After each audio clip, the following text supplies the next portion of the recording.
When you imagine a playground, chances are it looks something like this. There's usually a slide, a bridge, and a high point with a domed roof. That's what makes this a playground, and this, and this. But what about this? This isn't a junkyard. It's called an adventure playground. Here, there are no plastic play structures, just things like old tires, wood planks, and hammers and nails. Places like this represent one of the most debated ideas in play architecture, that playgrounds should be designed to let kids take more risks. Now, this nightmare for helicopter parents is the hottest new thing in American playgrounds, because there's growing evidence that play like this is a whole lot healthier and safer for kids.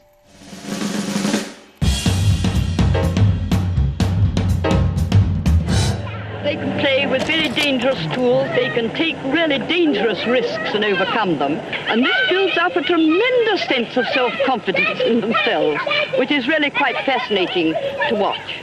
That's Marjorie Allen. She was a British landscape architect and children's welfare advocate around the middle of the century. In 1945, she visited Copenhagen, where she met an architect named Carl Theodor Sorensen. 2 years earlier, during the German occupation of Denmark, Sorensen noticed a problem. Kids in his neighborhood weren't using playgrounds.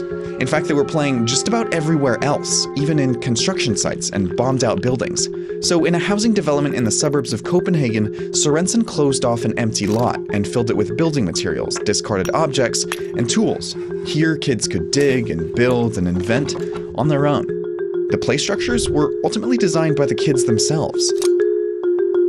Sorensen called it a junk playground, and kids and parents loved it. When she returned to England, Marjorie Allen started opening similar playgrounds all across London, and she renamed them from junk to adventure. From there, they became a global phenomenon. They spread to Minneapolis, Boston, Toronto, Tokyo, Houston, Berkeley, Berlin. And to create these playgrounds, designers had to introduce a critical element: controlled risk. In this context, a risk isn't the same thing as a hazard. When you're climbing a tall tree, a rotten branch is a hazard. The threat is unexpected. But how high you climb is a risk. It's manageable and requires you to actively make a decision. You can break the elements of controlled risk down into 6 categories: heights, speed, tools, dangerous elements, rough and tumble play, and the ability to disappear or become lost. And a good adventure playground includes a mix of these. Designers also focus on separation of space. To give kids the feeling of discovering things on their own, parents have to stay out. That can mean installing a physical barrier, or providing things like restrooms, cafes, and seating, so that parental experience isn't an afterthought. Finally, designers fill it with loose parts. These are the manipulatable objects, the planks, barrels, bricks, and tools that fuel risky play.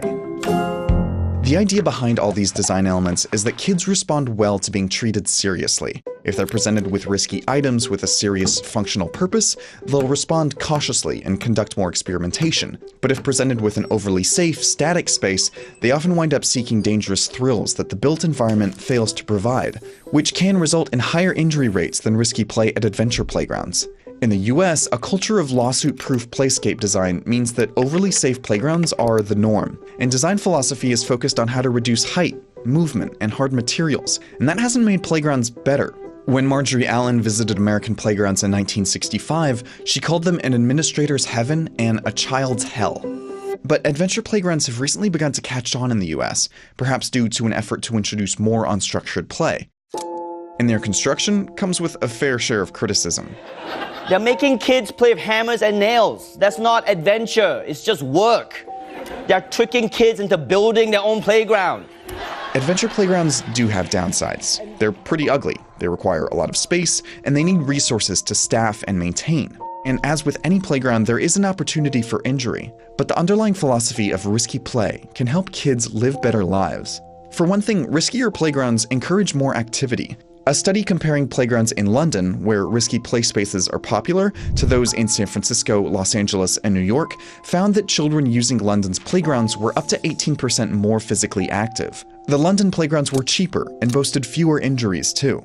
And multiple studies have shown that children who engage in risky play have better risk detection, creativity, and self-esteem. The playground is one of the only kinds of architecture designed specifically for children. And if the standard model we've decided on is seen as boring by its users, that's a problem. Better design can fix that. even if it's a little risky.